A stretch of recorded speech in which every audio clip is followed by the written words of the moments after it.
Salve galera, beleza? Eu sou Cristiano Calegari, cineasta, chegando aqui com mais um quadro Cine Mangá, para a gente poder fechar aqui o ano de 2024 falando quais foram os melhores mangás do ano, assim como melhores protagonistas, tanto masculino, feminino, coadjuvantes masculino e feminino, e melhor antagonista do ano. Eu vou cobrir aqui nesse vídeo 9 obras que eu tive a oportunidade de acompanhar durante o ano de 2024. A maioria delas são bem populares, né? São da Shonen Jump, enfim.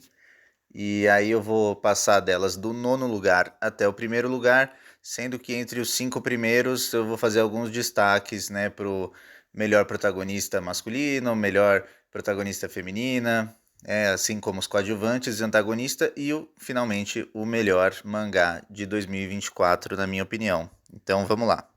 O nono lugar dessa lista vai para Eden Zero. Bom, não tenho muito o que comentar sobre isso, né? É uma obra do mesmo autor de Fairy Tail. Eu gosto bastante do trabalho que ele faz com os personagens, ele sempre cria relações interessantes, por mais que elas se repetem bastante, né? Mas eu acho que ele tem muitos méritos em como ele desenvolve alguns personagens, alguns conflitos, enfim, querendo ou não, é um autor que já está na ativa, né, há muitas décadas, né, a gente tem que respeitar o trabalho do cara. Mas realmente foi uma obra que, assim, terminou e a gente meio que não, né, ninguém se importou muito. Então vamos seguir aqui pro oitavo lugar, que foi para Jujutsu Kaisen. Jujutsu Kaisen em outros anos já teve em segundo ou terceiro, né, nas minhas listas. Ano passado mesmo eu tinha colocado em segundo, só atrás de One Piece. Mas realmente essa conclusão do mangá eu achei que ficou muito sem graça, assim. É, Ao longo, né, desse arco final, dessas batalhas contra o Sukuna, a coisa já foi se alongando, já foi ficando meio repetitiva, mas a conclusão parece que veio de uma hora para outra e a gente fica pensando, pô, era só isso mesmo? Enfim, né? Não sei se daria para ter amarrado as coisas de um jeito melhor. Teve personagem que, né, o caso da Nobara, por exemplo, ficou sumida sei lá quanto tempo e depois voltou do nada, não teve grandes explicações e é isso, tudo bem.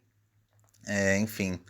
E ainda terminaram o último capítulo com umas histórias meio X, assim, saindo, né, do núcleo principal, inventando uma outra missão meio, né, aleatória. Então, não sei, eu achei que foi um final um pouco esquisito, é, por tudo que a obra já fez e fora, né, o cansaço de ter ficado todo esse tempo nessa luta interminável contra o Sukuna para no final ganhar dele, meio de tipo, ah, tá bom, vai, agora vamos ganhar dele. Então, não sei, eu achei que ficou um pouco abaixo do que poderia. Em sétimo lugar, em 2024, eu coloco My Hero Academia.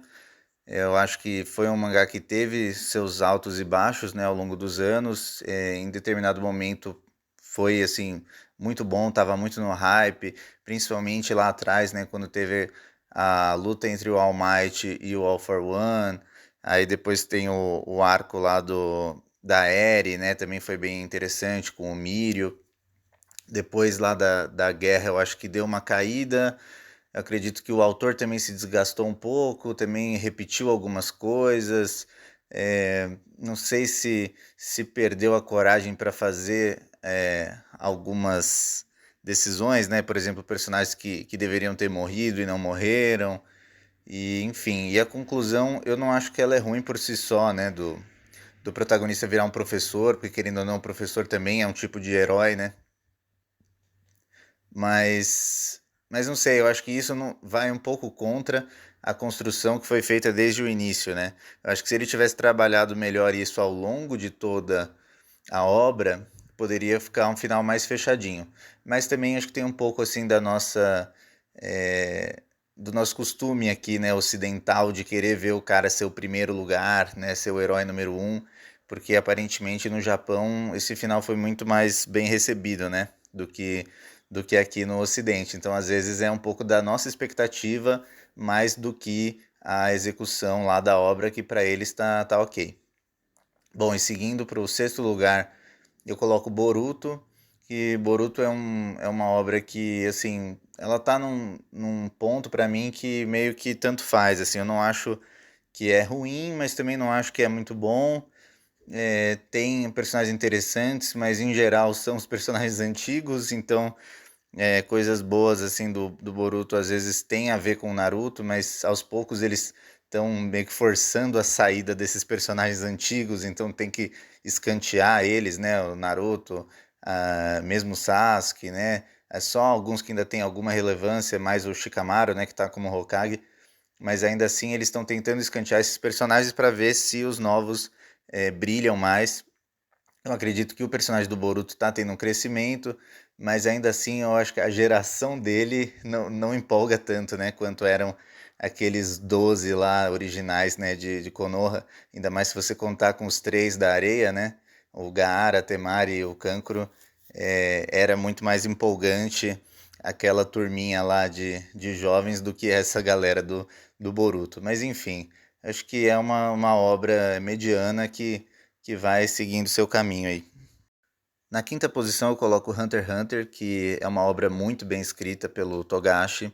Poderia inclusive estar mais alta nessa lista, poderia até estar em primeiro se tivesse um lançamento constante, mas Hunter x Hunter pegou meio que só uma parte final do ano, né? Acho que não sei se foi a partir de setembro ou outubro, mas pegou meio que só os últimos meses do ano e agora já parou de novo. Então é difícil, né, quando você está analisando o ano inteiro, de considerar uma obra que a maior parte do ano ela estava em hiato, né? Mas os capítulos que a gente pôde ler de Hunter x Hunter foram extremamente interessantes. É sempre muito texto, né? Sempre parecem uns livros assim com algumas ilustrações, mas é tudo muito complexo, né? A questão da negociação lá da personagem da Morena, o envolvimento dos príncipes, né? Enfim, toda a questão da sucessão e o papel da trupe nesse meio também, no conflito deles com o Hisoka, são muitos fatores, né, nesse meio. E eu gostaria de destacar, entre todos os mangás que eu acompanhei, para mim o melhor coadjuvante masculino foi dessa obra de Hunter x Hunter, que é o personagem do Hawkenberg. É um príncipe que está entre os mais jovens, né, entre os candidatos à sucessão, mas ao mesmo tempo ele é o príncipe que tem mais impactado essa disputa, né? E é o fato até dele meio que sair da disputa propositalmente tá fazendo com que outros se mobilizem, sendo que ele tem ali algum plano, né? Ele meio que saiu, mas não saiu totalmente, né? Então acho que ele ainda tem coisas a fazer e ainda está impactando muitos ao redor dele. Por isso acho que ele cumpre muito bem esse papel como um coadjuvante nesse arco, que também tem os seus momentos para brilhar. Bom, em quarto lugar vem o mangá O História, né? Wand and Sword, que seria, né, a varinha e a espada. Foi um mangá que eu descobri recentemente por causa do anime, né, que foi lançado. E aí acabei lendo, né, desde do início. Eu achei bem interessante, né, ele se assemelha em algumas coisas com outros mangás do universo da magia, né, como o Mashle, como o Black Clover. Só que realmente ele tem muita inspiração no universo do Harry Potter, né? Assim como o Mashle também tem, né? Eu acho que todas essas obras acabam bebendo em fontes parecidas e não é plágio, né? Porque eles adicionam os elementos originais deles e criam novos personagens e novos conflitos, novas tramas a partir de conceitos parecidos. Eu acho que eles têm personagens bem interessantes, gosto do protagonista Will, mas o grande destaque para mim, que ficou como a melhor personagem coadjuvante feminina, foi a Liana, que é também lá do pessoal do Trovão, né? Ela teve bastante destaque nesse ano. Agora indo aqui para o nosso pódio, né? Em terceiro lugar fica Kaiju número 8, que é um dos grandes destaques dessa temporada, com certeza, né? O anime fez muito sucesso e o mangá também vem fazendo sucesso. Apesar de não ter sido super constante, né, os lançamentos, às vezes ele para por algumas semanas até voltar, mas é uma história também que tem muitas movimentações e muitos personagens interessantes, né, passando pelo protagonista Kafka, pela Mina, que também é muito interessante essa dinâmica entre os dois, a Shinomiya, né, são vários personagens com destaque, né, o próprio vice-capitão lá, o Roshina, né? Também tem situações interessantes. E eu acho que um outro destaque dessa obra do Kaiju número 8 foi o antagonista que eu considero o melhor de 2024, que é o Kaiju número 9. Né? Eu acho que ele tá sempre meio que um passo à frente dos personagens, né, bonzinhos, né, considerados do bem, e ele está impondo vários desafios que eles nunca estão totalmente preparados e estão tendo que se superar para, né, com certeza eles vão levar melhor no final, mas o Kaiju número 9 está sendo um grande antagonista para eles. E agora, sobre o segundo lugar, né, antes de chegarmos no melhor mangá de 2024, em segundo lugar eu preciso colocar um xodó meu, que é Black Clover. Black Clover é, chegou a ter altos e baixos, assim, né, teve uma baixa mais na parte final do arco lá do Reino de Spade, que estava meio bagunçado, mas depois, quando teve aquela reviravolta da revelação do Lucius Zogratis, né? Foi muito interessante, deu uma revigorada na obra como um todo. Depois a gente teve aquele treinamento do Asta, né? Naquela terra que parece o Japão, que na verdade é a terra do Yami, né? Do Sol. E foi um período assim interessante, né? Treinamento, mas depois a gente entra realmente nesse arco final da batalha, né? Contra esses paladinos, que está tendo conclusões bem interessantes. Eu acho que tá dando para ter resoluções legais com os personagens, tanto o Yami com a irmã dele, né? Com certeza vamos ter momentos bons do Asta e do Yuno, mas também da Mereoleona, também do Nart, né, que tem o irmão dele lá, o Morgan, e a família da Noelle, que para mim é a melhor protagonista feminina desse ano, mas eu acho que assim, dos últimos anos, a Noelle é um grande destaque, assim, mostrando como que se pode fazer uma protagonista feminina forte, que tem personalidade, que tem características, que não é cópia de outras personagens mulheres.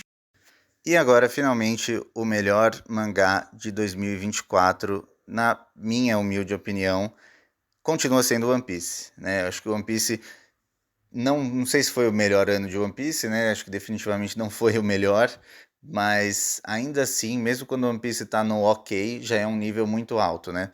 E querendo ou não, o arco de Egghead foi muito bom, talvez o melhor, né, do pós-time skip, é, pelo menos, né? E teve uma conclusão decente. Eu achei que toda essa parte do Kuma, né, com a Bonnie foi muito bem explorada. A questão do Saturn, eu achei importante que ele foi derrotado e que depois o próprio Imo, né, se desfez dele para substituir o Saturn pelo Garlin. Acho que realmente agora vai dar mais força para os Gorosei ter esse cara novo que aparentemente, né, é uma figura meio lendária, né, no universo de One Piece. E agora também fechando o ano com a aparição aí dos Cavaleiros de Deus, né, dos God Knights, né, que são liderados aparentemente pelo Shonks ou pelo Stabs, sei lá, que é o irmão maligno do Shanks. Achei que também foi uma revelação interessante. Muito legal que a gente está em Elbaf agora, dá para explorar muitas novas histórias e aventuras. Acredito que o personagem do Loki claramente ele está sendo guardado para ser revelado que ele não é um vilão, que na verdade, né, armaram para ele, colocaram ele nessa posição, mas eu imagino que no fundo ele seja um cara do bem. E uma coisa que faz eu acreditar nisso é porque o próprio Luffy, né, ele está dando esse voto de confiança para ele. Luffy, que por sinal é o melhor protagonista masculino, né, desse ano, na minha opinião. E também acho que, considerando todas essas obras que eu mencionei, o Luffy ele é quem melhor simboliza o espírito da própria obra que ele tá, né? Realmente essa coisa de um espírito livre, né? Que faz o que quer, que não pensa muito nas consequências e que ajuda os outros, né? Ajuda os outros a se libertarem também. Então acho que isso é uma das maiores forças de One Piece. E vamos ver agora para 2025 como que vai ser, tanto para One Piece quanto para outros mangás. Como vários terminaram nesse ano, né? Eu acho que a gente vai ter um momento meio de baixa, de outras coisas novas surgindo, mas vamos ver se aparecem outras coisas tão interessantes quanto. No mais, One Piece segue sendo a obra mais que chama mais atenção. É isso aí, gente. Bom 2025 para todos nós. Sucesso, abraço.